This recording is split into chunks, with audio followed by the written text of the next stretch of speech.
और अब बढ़ते अगली खबर की ओर। दिल्ली से बड़ी खबर आपको बता रहे हैं, जहां पूर्व सीएम दिग्विजय सिंह का बड़ा बयान सामने आया। अब केवल धर्म की रक्षा के लिए काम करूंगा, अब राजनीति नहीं करूंगा, ना ही भाषण दूंगा। मैं सोशल मीडिया पर कुछ लिखूंगा भी नहीं। मैं इस यात्रा में मैं किसी को भी नहीं बुलाऊंगा। तो ये बड़ा बयान पूर्व सीएम दिग्विजय सिंह का, जहां उन्होंने कहा कि अब केवल धर्म की रक्षा के लिए ही काम करूंगा, ना ही किसी पार्टी के लिए काम करूंगा और ना ही मैं अपनी यात्रा में किसी और को बुलाऊंगा। तो अभी उनका बयान जो काफी ज्यादा चर्चाओं में बना हुआ है, उन्होंने कहा कि अब राजनीति नहीं करूंगा और ना ही किसी भी प्रकार का कोई भाषण दूंगा। आगे लिखा उन्होंने कि मैं सोशल मीडिया पर कुछ लिखूंगा भी नहीं, किसी भी पार्टी का कोई जिक्र भी नहीं करूंगा, सिर्फ सनातन धर्म के लिए, अपने धर्म की रक्षा के लिए ही काम करूंगा।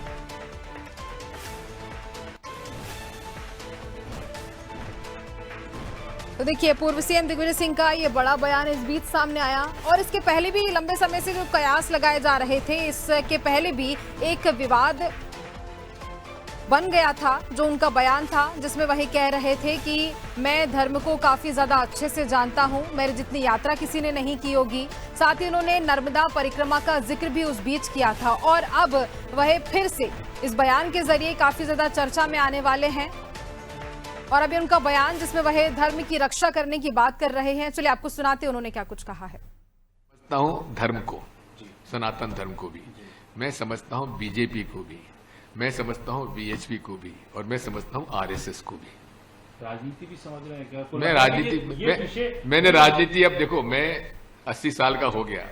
मेरी पार्टी ने मुझे 5 बार एमएलए बनाया, 2 बार लोकसभा, 2 बार राज्यसभा। तो इसलिए इस बार मैंने कहा कि साहब अब किसी और को लाइए। तो मेरा काम अब धर्म रक्षा है। इस मामले में धर्म की रक्षा करने को राजनीति, आखिरी सांस तक इसमें कोई राजनीति नहीं, कोई राजनीति नहीं। जो आपकी यात्रा होगी उसमें कोई राजनीति नहीं। मैं भाषण तक नहीं दूंगा, प्रवचन तक नहीं करूंगा, कुछ बोलूंगा भी नहीं। मेरे सोशल मीडिया पर मैं अपनी तरफ से कुछ नहीं लिखूंगा। और आने के लिए कौन कोई आना चाहे बुलाऊंगा किसी को नहीं। हाँ, मैं संतोष दुबे जी को बुलाऊंगा। संतोष दुबे जी वो कार सेवक है जिसकी 4-4 गोलियों से शरीर पे लगी, और आज उसके बयान पढ़ लीजिए। वो मेरे चीफ गेस्ट होंगे उसमें।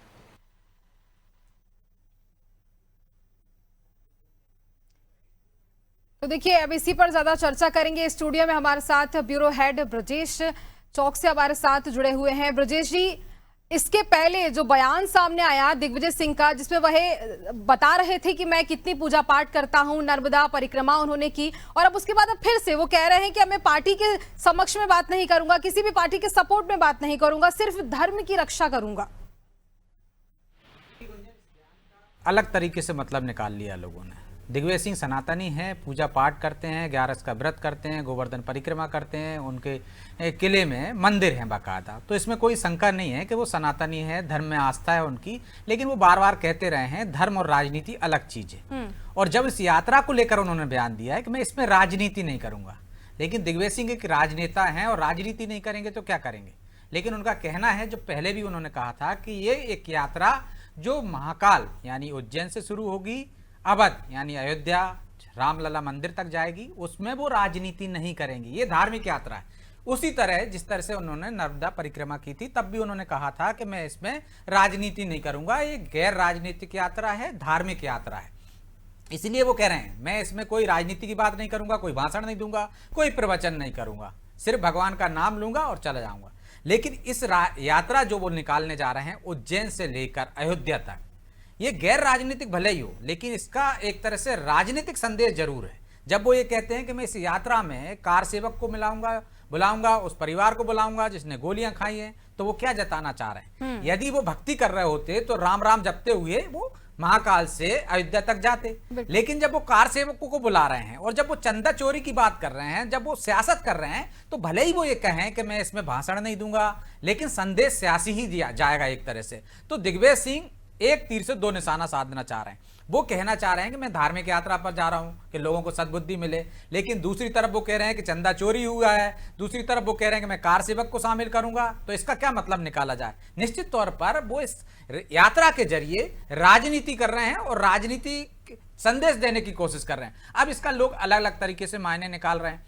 यदि उन्होंने कहा है मैं राजनीति नहीं करूंगा, तो कुछ लोगों ने इसका मतलब निकाल लिया कि वो राजनीति से ही संन्यास ले रहे हैं। जिस तरह से वो कह रहे हैं कि मुझे 5 बार किस तरह से पद दिए गए, मुख्यमंत्री रहा हूं, मैं सांसद बनाया हूं, विधायक रहा हूं, तो अब मुझे कोई लालसा नहीं है। ये वो कह रहे हैं लालसा नहीं है, लेकिन इसका मतलब ये नहीं कि राजनीति से उन्होंने संन्यास ले लिया। दिग्विजय सिंह वो नेता हैं कि जो राजनीति से संन्यास नहीं ले सकते। राजनीति उनकी रग रग में समाई हुई है। वो 24 घंटे राजनीति करते हैं। जिस तरह से बीजेपी के बारे में कहा जाता है कि वो 24 घंटे राजनीति करती है, उसी तरह दिग्विजय सिंह का दिमाग भी 24 घंटे राजनीति में चलता है। उनके हर कदम पर राजनीति होती। यदि राजनीति नहीं हो रही होती तो नर्मदा परिक्रमा के बाद कांग्रेस सत्ता में नहीं आती। निश्चित तौर पर उन्होंने कोशिश की धार्मिक यात्रा निकालने की, वो धार्मिक यात्रा थी, लेकिन उससे भी उनके राजनीतिक मकसद भी एक तरह से कांग्रेस का सदा कांग्रेस को फायदा हुआ। ये कांग्रेस के नेता भी बोलते हैं और जो विशेषज्ञ हैं वो भी बोलते हैं, और दिग्विजय सिंह भी मानते हैं कि कांग्रेस को उसका फायदा मिला, उनके समर्थक भी मानते हैं। तो निश्चित तौर पर इस यात्रा से भी कांग्रेस का मकसद सदेगा, कांग्रेस का फायदा होगा।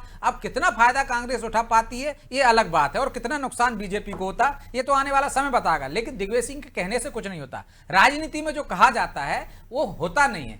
कहने को कुछ कहा जाता है और होता कुछ और है, उसका मकसद कुछ और होता है, और दिग्विजय सिंह भी वही करते नजर आ रहे हैं। कांग्रेस जो आरोप लगाती है भाजपा पर कि वो राम के नाम पर, धर्म के नाम पर राजनीति करती है, तो क्या अब उनका जो बयान सामने आया इससे भी हम ये कह सकते हैं कि वो भाजपा पर कटाक्ष कर रही है? देखिए गुंजन, राजनीति में सब जायज होता है, साम दाम दंड भेद, ये राजनीति का नियम है। यदि जो लोग कहते हैं कि वो धर्म की आड़ लेते हैं, तो वो लोग भी हैं जो धर्म की आड़ पहले ले चुके हैं। यदि ऐसा है तो राहुल गांधी को किसी मंदिर में नहीं जाना चाहिए। ऐसा है तो किसी विधायक को चुनाव के दौरान हमने देखा है, चाहे एक उदाहरण के तौर पर मैं भोपाल मध्य के विधायक की बात करूं, आरिफ मसूद, जो मुस्लिम है, मुस्लिमों की पैरवी करते हैं।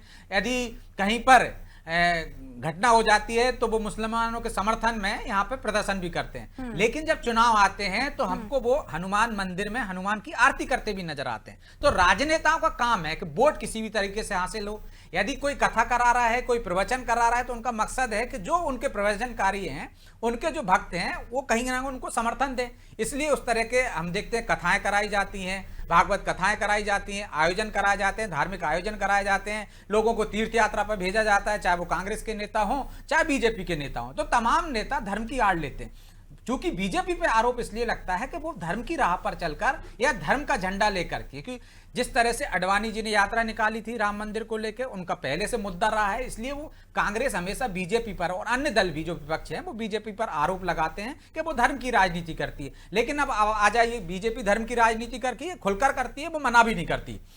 लेकिन कांग्रेस मना करती है कि साहब हम धर्म की राजनीति नहीं करते। लेकिन इसी मध्य प्रदेश में कमलनाथ प्रदेश अध्यक्ष होते हैं, वो तमाम जिला अध्यक्षों को चिट्ठी लिखते हैं और लिखित में कहते हैं कि आपको हनुमान जयंती पे हनुमान चालीसा का पाठ कराना है, आपको सुंदरकांड कराना है, तो ये धर्म की राजनीति नहीं है। वही कांग्रेस है जो कभी अपने प्रदेश कार्यालय में गणेश उत्सव नहीं मनाती थी, दुर्गा उत्सव नहीं मनाती थी, लेकिन आप जोर शोर से मनाती है। तो ये कहीं ना कहीं उनको लगता है कि एक वोट बैंक इससे हासिल हो सकता है, तो वो वोट बैंक हासिल करने की कोशिश करते हैं। जो मैंने पहले कहा है कि नर्मदा परिक्रमा उन्होंने की थी तो उसका फायदा मिला ना धार्मिक रूप से। तो धर्म के नाम पर यदि वोट मिल रहे हैं तो कौन नेता नहीं चाहेगा कि उसको वोट हासिल करे। यदि आरिफ मसूद यदि किसी मामले में खड़े होते हैं मुस्लिमों के सामने, तो इसलिए कि उनका एक पक्षीय वोट हो जाए। यदि कांग्रेस चाहती है कि उसको मुसलमानों का वोट मिलता है, तो आप साहबानो प्रकरण देख लीजिए। जब 3 तलाक के मामले में कोर्ट ने उनको इंसाफ दिया तो आपने लोकसभा में एक बिल लेकर आए और उसको फैसले को पलट दिया। तो आप देखिए ये कहीं ना कहीं आप वोट साधना चाहते थे। और यही कांग्रेस है जो कहती है हम धर्म के नाम पर वोट नहीं लेते हैं। हमने देखा है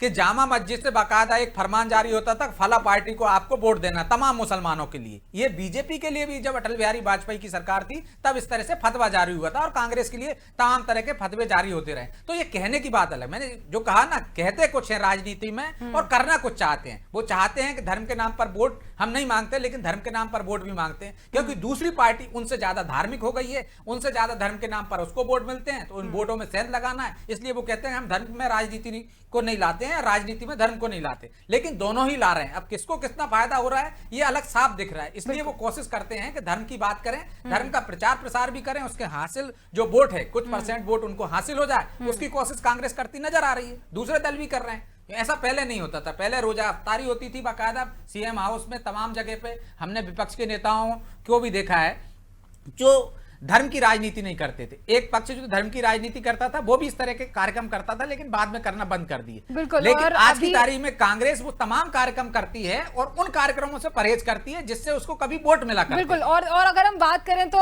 दोनों ही पार्टियां धर्म के नाम पर भी राजनीति कर रही हैं, लेकिन अभी जो दिग्विजय सिंह का बयान है काफी ज्यादा चर्चा का विषय बना हुआ है, कई सारे अलग अलग मतलब भी इसके निकाले जा रहे हैं। खैर ब्रजेश जी, तमाम जानकारी के लिए बहुत धन्यवाद आपका।